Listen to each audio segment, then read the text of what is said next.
with black.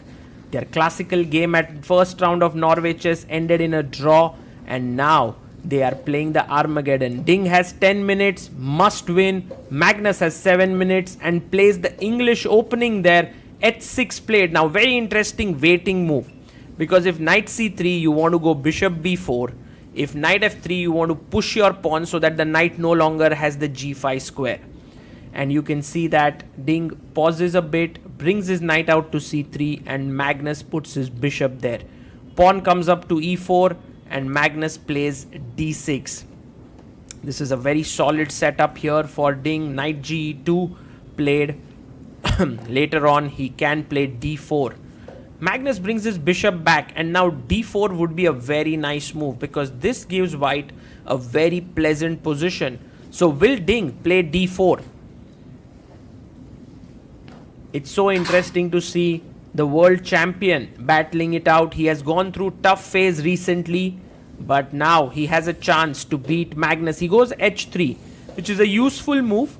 Now castles it out, and the knight comes out to c6. Pawn pushes forward to d3. A very, very important idea now is to put your king here and go f4. But you can see Magnus has to see if his knight can come to control the d4 square. How is it possible? Because it will take a huge route like this to control the d4 square. And he plays knight at 7. He's going for it. Knight f8, knight e6, knight d4. This is reminiscent of Gukesh's maneuver against Abbasov. Ding puts his king on h2. He wants to play f4. This position looks very promising for white. Magnus Carlsen is on the defensive here, because he has played very ambitiously to stop the d4 break. He has control over the d4 square. He brings his knight to f8, bringing another piece here to bear down on the d4 weakness. But now it's time to push f4. Let's go.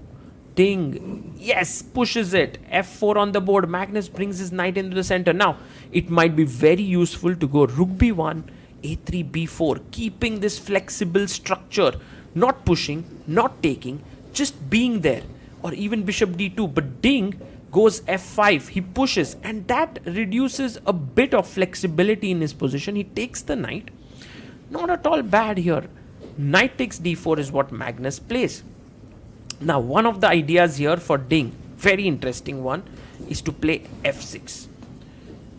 Because if gf6, he can go knight to d5, followed by queen h5. And with the rook, knight and queen, it could get very nasty here. So f6, however, the problem is black can play g6, and the position would be fine for black. So pushing the pawn, while it is interesting, may not get the desired result. The other idea is to park your queen on h5. This is a great square for the queen. It prevents f6. So these are a few possibilities that Ding has. As you can see, he's concentrated. He has quite a lot of time on the clock, but he must win it. Magnus has 5 minutes 46 seconds. He's used his time very well. We must remember that there is no increment until move 40, and after the 40th move, the players get 1 second increment. One idea that must also be considered, apart from playing on the king side, is to try for this a3 b4 break. It's not so easy, because black has pieces to stop that for the time being, but it is an important idea to be thought of. Ding, meanwhile, taking a lot of time, because he feels this is the moment where he has to come up with a clear plan. And there are many, as we just discussed: push this pawn, bring the queen in, rook b1, a3, so many possible options. But you can't sort of hurry into a3. Later on, if bishop d7 and you play it this way, then a4 simply stops this. Oh, he goes rook b1. I like this idea. He wants to play a3 b4. Magnus goes bishop d7, and he's trying for that same trick. If you play a3, there is a4. That's the reason why Ding starts with b3. Very smart. He wants to go a3 and b4 now. That is his plan. Will Magnus be able to somehow stop it, or will he be in some trouble there? I think it's not so simple to figure out what is the right way for Magnus to play? One way is to go f6. Just stop all the play there. No, he goes queenside play with b5. Wow, that is a very interesting move. But now Ding has an option to go f6, and after g6 he can take and go bishop b2, and this position has much greater possibilities now because the queen side has opened up, and at some point after takes and moving the rook, there might be d4 in the air. So clearly Ding might want to go f6. It's a subtle change in the position with these two pawns facing off each other, which makes f6 possible. But he goes queen g4. He's trying to attack here. g6 or g5, something can be played, but Magnus goes king f8. He defends the pawn with his king. The king is a bit weak, but at the same time he's defending the g7 pawn. Also the bishop is pinning the pawn on f5. How should white continue now? For Ding, it's a big question. Maybe he wants to simplify stuff on the queen side. He goes queen h5. Not the best move here. Maybe his plan is f6, because then the h6 pawn would hang, and that's why Magnus plays f6. And this is such a happy development for Magnus, because now somehow to get g4 g5 break is going to be extremely difficult, and the entire thing is packed up on the king side. On the queen side, white has to decide how to deal with it, because you don't want black to be playing b4 here. So he comes back with the queen. He comes back. Maybe taking on b5 was much more wise. Will Magnus now push his pawn forward to b4 and attack the knight? Because look, if you push here, knight d5, c6, knight e3, it's possible. Oh, Magnus pushes it. And will Ding go knight e2, knight d5? Because later on a4 will also come in. So black's position looks a picture of great coordination. It's a picture of great coordination for black. Oh, Ding goes knight a4. But now Magnus can take that knight and spoil the structure entirely. He can do it. He can take, and that a4 pawn would be weak.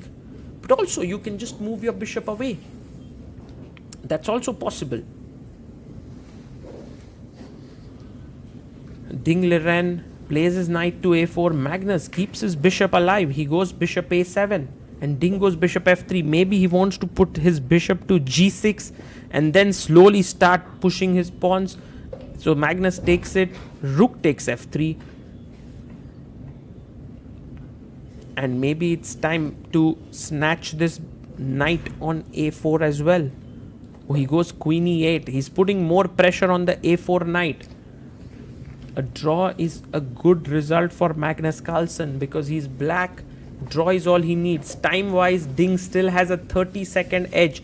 He goes g4, puts his bishop on d4, bishop e3, and now the pieces are getting traded. So Magnus Carlsen can actually trade.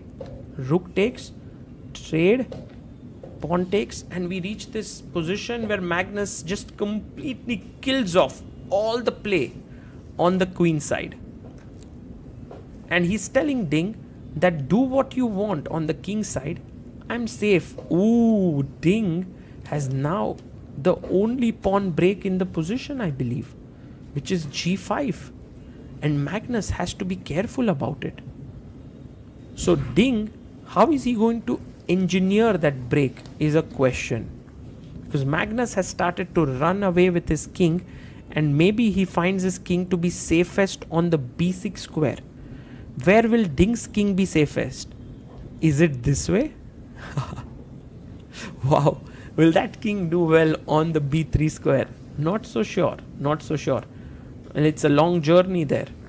Or do you want to prepare straight off g5? Maybe an idea could be rook b2, rook g2 and g5. He goes queen c2 first. Maybe he's just bringing the rook to g1. Yes, he's preparing g5. Magnus knows that this is not such a risky position. Rook g3 played. time wise, now Magnus and Ding have equal time on the clock. They have reached 30 moves, so they will very likely hit the 40th move where they will start getting 1 second increment. And now queen comes up to e7. Just looking at the g5 square here, how is Magnus Carlsen going to react now? Is he going to, there's one idea to double on the h file so that g5 becomes extremely difficult, because that's the only plan.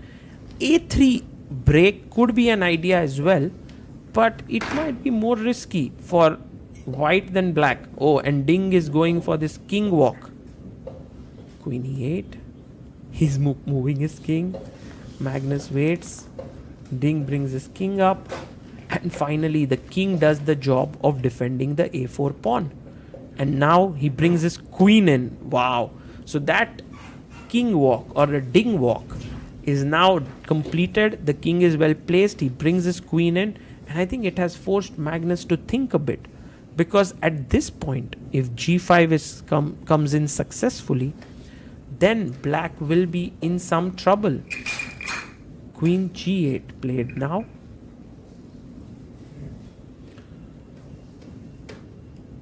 Goes queen g2. Well, the reason why Magnus is not really afraid of g5 break is because, let's say for example here g5, then take, rook takes, rook takes, rook takes, queen takes, and fg. This is just equal. So after queen g2, queen d8 is played, and you can see that g5 is not so simple. So in a way, the dynamics of this position are too limited to engineer the d5 break, g5 break. Also, another plan could be to bring your rook to g1 and then go for g5. But it's too risky, right? Because if you do that way, then after hg, the black rooks start entering the h file, and remember, this king is not so safe. It's not so safe there. Queen e8, Magnus waits. Magnus waits. Ding waits. He brings his rook back. Magnus brings his queen here. Rook g1. Both players waiting. And actually now is another moment to go for g5. But after takes, this is what we were talking about. Suddenly ideas like this coming in, the rook coming in, it can get very nasty here. So clearly Ding has to be careful. He cannot just over press and lose, because okay, anyway, a draw is as good as a loss in terms of the tournament, but mentally you don't want to lose such a position. Rook h3. So it's a very precarious situation for the world champion. Queen d8. And he is now down to 1 minute 40 seconds. Magnus has 2 minutes 12 seconds on the clock. In this Armageddon, the player who wins gets an extra half point in the final standings. That's what they are playing for. Rook h1 played. Somehow Ding is trying to tire out Magnus Carlsen here by waiting, but I don't think that Magnus is going to get tired in any way. He knows that he can just wait it out. Maybe queen, just move the king away somewhere. 1 minute 28 seconds for Ding. Queen g8 played. And with the two rooks double down the h file, maybe Ding is now somewhere thinking about this break. Queen comes to g3. And how does black continue here? What is the way that he can continue?